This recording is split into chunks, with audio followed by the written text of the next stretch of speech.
একসময় নিজের দেশের হয়ে করেছেন অনেক গোল। মাঠে তার দাপটে বিরোধী পক্ষরা থাকতো নাজেহাল।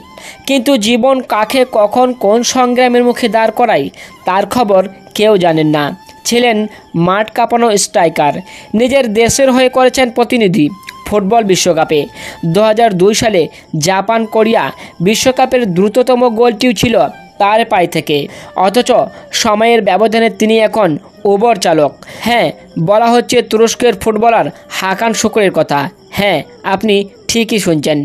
একটি জার্মান গণমাধ্যমের প্রতিবেদনে জানানো হয়েছে 48 বছর বয়সী সাবেক এই ইন্টার মিলান স্ট্রাইকারের জীবনের এই অস্বাভাবিক ছন্দপতনের কথা। 2008 সালে ফুটবল থেকে অবসরের পর রাজনীতিতে নামেন তিনি। 2011 সালে তুরস্কের প্রেসিডেন্ট রিসেপ এরদোগানের ডানপন্থী দল জাস্টিস অ্যান্ড ডেভেলপমেন্ট পার্টির মনোনয়নের একটি সংসদীয় আসন থেকে বিজয়ী হন। কিন্তু তুর্কি ইসলামিক পণ্ডিত ফেতুল্লাহ গুলেনের সঙ্গে যোগাযোগ রাখায় অভিযোগের এরদোয়ানের সঙ্গে দ্বন্দ্বে জড়িয়ে পড়েন তিনি। এই ঘটনার পরিপ্রেক্ষিতে শুকুরকে পার্লামেন্ট থেকে সরে যেতে হয়।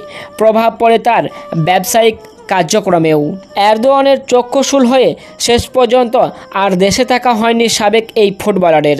পরিবারের পরিজন নিয়ে মার্কিন যুক্তরাষ্ট্রে পাড়ি জমান তিনি। কাজ নেন উবর চালক হিসেবে। তিনি বলেন, আমার আর কিছুই অবশিষ্ট নেই। এরদোয়ান সব কেড়ে নিয়েছে, এমনকি স্বাধীনতা, কথা বলা এবং কাজ করার অধিকারটুকু কেড়ে নিয়েছে। দেশ ছাড়ার পরেও তার বিরুদ্ধে 2016 সালে গ্রেপ্তারি পরোয়ানা জারি করেন এরদোয়ান প্রশাসন। শুকুরের দাবি, এরদোয়ান সরকার তার তুরস্কের সব বাড়ি, গাড়ি, ব্যবসা এবং ব্যাংক অ্যাকাউন্টের জব্দ করেছে। তাই বাধ্য হয়ে তিনি বিদেশে পাড়ি জমিয়ে এই পেশা বেছে নিয়েছেন। 1987 থেকে 2008 সাল পর্যন্ত দীর্ঘ 21 বছরের ক্যারিয়ারে তিনি খেলেছেন তুরস্কের গ্যালাতাসারাই, ইতালি ইন্টার মিলান ও ব্রিটেনের ব্ল্যাকবার্ন রোভার্সের মতো ক্লাবে। জানা যায় বিশ্বের দ্রুততম গোলটি তার পায়ে থেকেই রয়েছে। তবুও এই ফুটবলারের দেশে জায়গা হয়নি।